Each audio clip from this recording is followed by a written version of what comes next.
ছিটকে কেটে টুকরা টুকরা হয়ে অথবা সেখানে থাকা আংটার আঘাতে দেহ ক্ষত বিক্ষত হয়ে চূড়ান্ত পরিণতিতে জাহান্নামে যেতে হবেই হবে। আবার দুনিয়ার সিরাতে মুস্তাকিমের উপর যারা চলে, নিজের শক্তি থেকেও চলতে পারে না, আল্লাহর তৌফিকে চলে। লা হাওলা ওয়ালা কুওয়াতা ইল্লা বিল্লাহ। আল্লাহর তৌফিক ছাড়া একটা গুনাহ থেকে বাঁচারও কোনো ক্ষমতা নাই, একটা নেক আমল করারও কোনো শক্তি নাই। তার মানে যত গুনাহ থেকে বাঁচি এর ক্রেডিট আল্লাহর, যত নেক আমল করি এর ক্রেডিট আল্লাহর। এজন্য বান্দা বলে নিঃসংকোচে আলহামদুলিল্লাহি রাব্বিল আলামিন, সমস্ত প্রশংসা আল্লাহর, যিনি বিশ্ব চরাচরের সমস্ত জাহানের রব। আমার প্রশংসা না, আপনার প্রশংসা না, আমাদের যত প্রশংসা এগুলো রূপক প্রশংসা, আসল প্রশংসা, খাঁটি প্রশংসা আল্লাহ রাব্বুল আলামিনের। সন্তান যদি বাপের প্রশংসা করে এই প্রশংসাও আল্লাহরই প্রাপ্য হয়ে যায়, কারণ বাপ এই সন্তানের খেদমত করতে পেরেছে আল্লাহর তৌফিকের কারণে।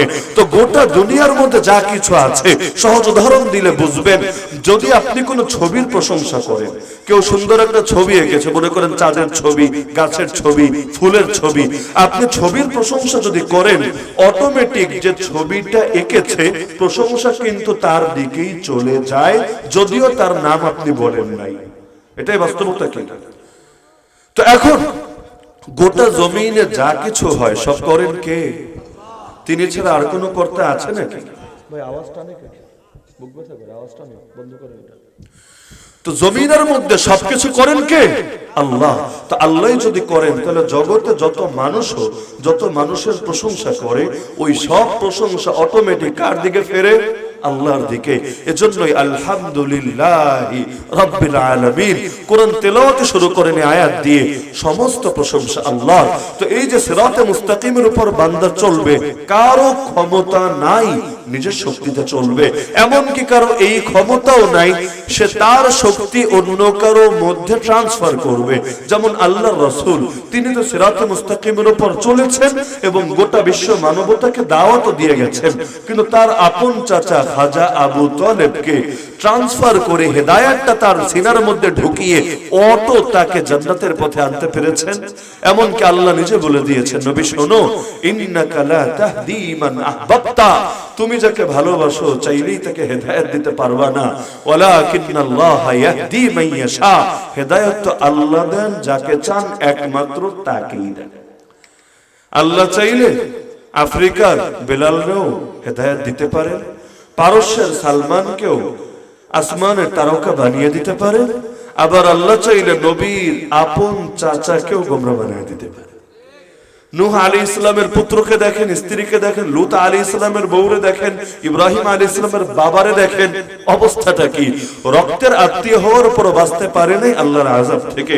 অথচ এই আপনারা লাখায়ের মুসলমান, শতাউকের মুসলমান, কোথায় মক্কা মদিনা, কোথায় আপনারা, কোথায় রাসূলের জামানা, কোথায় আপনাদের জামানা, কত দূরত্ব, কত গ্যাপ। কিন্তু আলহামদুলিল্লাহ সুম্মা আলহামদুলিল্লাহ, আমরা গুনাহগার হতে পারি, নাফরমান হতে পারি, কিন্তু আল্লাহ সেই রাসূলের উপর ঈমান তো আনার তৌফিক দিয়েছেন, তার নামে কালেমা পড়ার সৌভাগ্য তো দান করেছেন। কিন্তু যারা নিজের চোখে নবীকে দেখেছে, এমনকি নিজেরাই কোলে কোলে একসময় নবীরে পেলে পেলে বড় করেছে, এমনকি সেই নবীর জবান থেকে ডাইরেক্ট কোরআন শুনেছে, আল্লাহর নবীর আখলাক দেখেছে, তাদের কতজনের হেদায়েত নসিবে জোটে নাই, যদিও এই দূরে থাকা বাঙালির অনেকের হেদায়েত জোটে গেছে।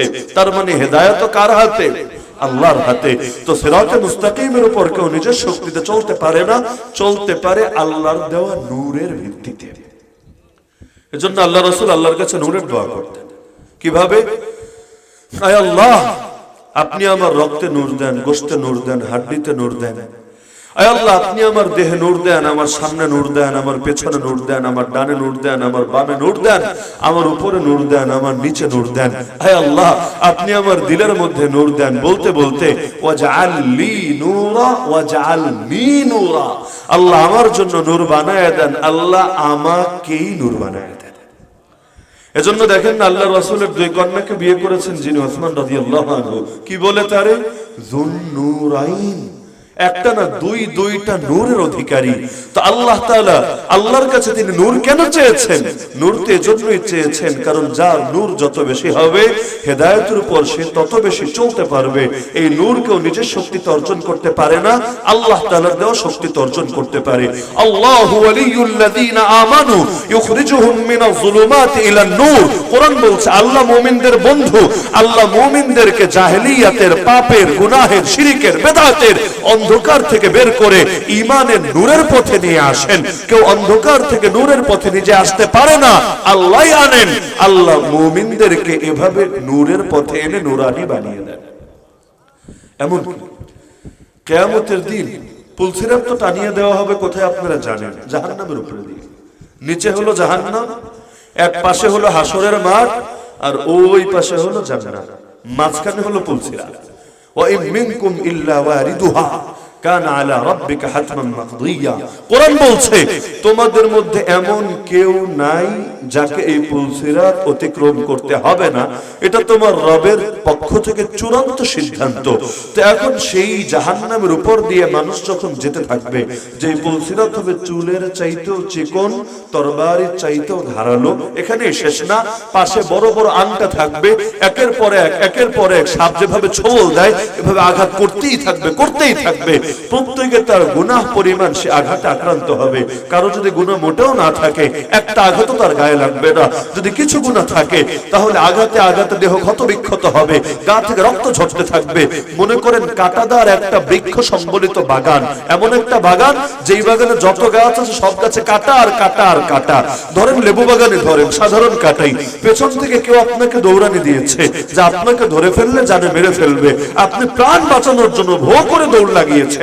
এখন আপনি কিন্তু এটা দেখবেন না কাঁটা ঢুকলো কিনা, গা থেকে রক্ত বের হলো কিনা, আপনি চিন্তা করবেন আগে বেঁচে নেই, তারপর টুকটাক রক্ত বের হলে পরে চিন্তা করা যাবে। বেঁচেই যদি না থাকি তাহলে দেহটারে এত কিউট আর এত সফট রেখে কি লাভ হবে? তো দৌড়ানোর সময় কোন দিক থেকে রক্ত বের হলো এটা দেখার চিন্তাও থাকবে না। তো মানুষের তো তখন গন্তব্য থাকবে জান্নাত। যে কোনো মূল্যে একবার যদি জাহান্নাম থেকে বাঁচতে পারে এতেই নিজেকে মনে করবে কামিয়াব। আর জানে একবার যদি জান্নাতে ঢুকতে পারে কোনো রক্তও থাকবে না, আঘাতও থাকবে না, দেহে ক্ষত বিক্ষতের ভাবও থাকবে না, আল্লাহ সবই দূর করে দেবেন। তো এখন আঘাতের পর আঘাত পড়তে থাকবে, কারো শরীরের গোশতগুলো পর্যন্ত কেটে কেটে টুকরা হয়ে যাবে, কারো গা থেকে দরদর করে রক্ত ঝরতে থাকবে। এভাবে কেউ আহত ক্ষত বিক্ষত হয়ে জান্নাত পর্যন্ত পৌঁছবে। আবার গতিও এক একজনের এক এক রকম হবে। কেউ বিদ্যুতের গতিতে পার হয়ে যাবে, কেউ দ্রুত ঘোড়ার গতিতে পার হয়ে যাবে, কেউ সাধারণ মানুষের মতো হেঁটে হেঁটে লেংড়িয়ে অতিক্রম করবে। তো এই যখন মানুষ জাহান্নামের উপর দিয়ে টানানো পুলসিরাতকে অতিক্রম করবে, জাহান্নাম তখন চিৎকার করে বলতে থাকবে, আর মুমিন বান্দারা আসরিউ, তোমরা দ্রুত যাও, কারণ তোমাদের নূর আমার আগুনকে নিভিয়ে দিতে চাচ্ছে। কিভাবে? আপনারা জানেন কিয়ামতের দিন মানুষ দুই দল হয়, তিন দল হয়।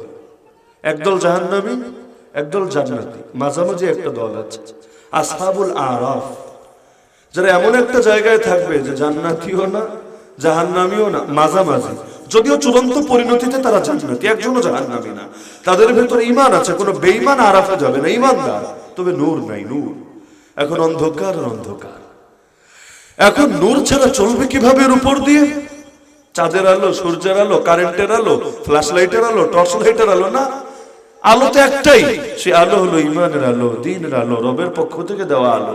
এখন আলো নাই, আগাতে পারছে না। আবার জাহান্নামে আল্লাহ তাআলা তাদেরকে ফেলে দিচ্ছে না, তারা অপেক্ষায় থাকবে, হ্যাঁ আমাদের এখন কি হবে? এমন কি কিয়ামতের দিন সূরা হাদীদে পাবেন মুনাফিকরা পর্যন্ত মুমিনদেরকে বলবে, কারণ দুনিয়াতে মুনাফিকও যেখানে থাকে মুমিনও কিন্তু সেখানেই থাকে, পার্থক্য করা যায় না। কিয়ামতের দিন না আল্লাহ আলাদা করে দিবেন, ওয়ামতাজুল ইয়াউমা আইয়ুহাল মুজরিমুন, অপরাধীরা আজকে তোরা পৃথক হয়ে যা, আজকে আর আমার মুমিন বান্দাদের সঙ্গে থাকতে পারবি না। আলাম আহাদ ইলাইকুম ইয়া বনি আদম আল্লা তা'বুদুশ শাইতান, আদমের সন্তান, তোদের থেকে আমি কি প্রতিশ্রুতি নেই যে তোরা শয়তানের পূজা করবি না? ইন্নাহু লাকুম আদুউম মুবিন, শয়তান তোদের প্রকাশ্য দুশমন। ওয়া আনি আবুদুনি, ইবাদত করবে একমাত্র আমার। হাযা সিরাতুম মুস্তাকিম, এটারই বলে সিরাতে মুস্তাকিম। শয়তানের ইবাদতকে সিরাতে মুস্তাকিম বলে না, রবের ইবাদতকে সিরাতে মুস্তাকিম বলে। তো কিয়ামতের দিন মুনাফিকরা বলবে উনজুরুনা, কাফেররা তো আগেই শেষ, কাফেরদেরকে তো বিনা হিসাবে ধরে জাহান্নাম, কাফেরদেরকে হিসাব নিয়ে নিয়ে জাহান্নামে দিতে হবে নাকি, বিনা হিসাবে জাহান্নাম। কিন্তু মুনাফিকগুলো আছে, যে মুমিনরা আছে, বলবে উনজুরুনা, মুমিনরা একটু নজর দাও না আমাদের দিকে, একটু নজর দাও, নাকতাবিস মিন নূরিকুম, আমরা তোমাদের থেকে একটু নূর সংগ্রহ করি। দুনিয়ার মধ্যে যে সমস্ত জাহেরি আর হাইব্রিড মস্তিষ্কের লোকেরা নেক নজরের মধ্যে কোনো নূর খুঁজে পায় না, যে বুজুর্গদের নেক নজরে কোনো নূর নাই, আহলে ওলামার নেক নজরে কোনো নূর নাই, এগুলো সব হুদাই, এগুলোর কোনো ফায়দাই নাই। তারা এই আয়াতের কি ব্যাখ্যা করবে, যদি নূর নাই থাকে তাহলে কেন তাদেরকে তাকাতে বলবে নিজেদের দিকে? হ্যাঁ, সেদিন সব সামনে চলে আসবে, সব দেখা যাবে। সেদিন তো মানুষ আমলও দেখবে, গুনাহও দেখবে, এখানে দেখবে না, মাপা হবে মিজানের মধ্যে। দুনিয়ায় মাপবেন কি দিয়ে? দুনিয়া নামাজের ওজন কয় গ্রাম বলেন দেখি, রোজার ওজন কয় কেজি বলেন দেখি, হজের ওজন কয় মন বলেন দেখি, আর এটার রং কি তাই পারলে বলেন দেখি। দুনিয়া দেখা যায় না, ধরা যায় না, ছোঁয়া যায় না, মাপা যায় না। তাতে কি কিয়ামতের দিন তো সবই দৃশ্যমান হয়ে যাবে। এমনকি মরণ, দুনিয়া তো মরণও দেখা যায় না। আরে কিভাবে জানি এসে আমার বাপরে নিয়ে যায়, মায়ের নিয়ে যায়, টেরই পাই না। তো কিয়ামতের দিন তো আল্লাহ মরণটাও ধরে এনে হাজির করবেন। এরপর জান্নাতি জাহান্নামী উভয় দলকে ডেকে ডেকে বলবেন, এই জান্নাতীরা শোন, খুলুদুল্লাহ মাউত, এই জাহান্নামীরা শোন, খুলুদুল্লাহ মাউত, আল্লাহ মৃত্যুকে নিজে জবাই করে দিয়ে বলবেন, এখন তোরাও জান্নাতে চিরস্থায়ী, আর কোনো মরণ আসবে না, তোরাও জাহান্নামে চিরস্থায়ী, আর কোনো মৌত আসবে না। তো কিয়ামতের দিন সব নগদেই দেখা যাবে। দুনিয়ার বুকে অনেক কিছু দেখা যায় না পরীক্ষার কারণে, তাই বলে অস্বীকারের কোনো সুযোগ নেই। এখন আমাদেরও যদি মূলনীতি হয় যা দেখি তা মানি, যা দেখি না তা মানি না, তো নাস্তিকদের সঙ্গে আমাদের পার্থক্য থাকবে কোথায়? নাস্তিকরা আল্লাহ মানে না কেন জানেন? দেখি না, মানবো কেন? যা দেখবে খালি তাই মানবে, নাউযুবিল্লাহি মিন যালিক। কিন্তু আমাদের মূলনীতি যা দেখি তা মানি, যা দেখি না তাও মানি, আল্লাহ এবং তার রাসূল থেকে যা জেনেছি সবই মানি। দেখা শর্ত না, আমার চোখ ভুল করতে পারে, আল্লাহ এবং তার রাসূলের বাণী ভুল হতে পারে না। তো কিয়ামতের দিন মুনাফিকরা বলবে, একটু তাকাও, নূর সংগ্রহ করি।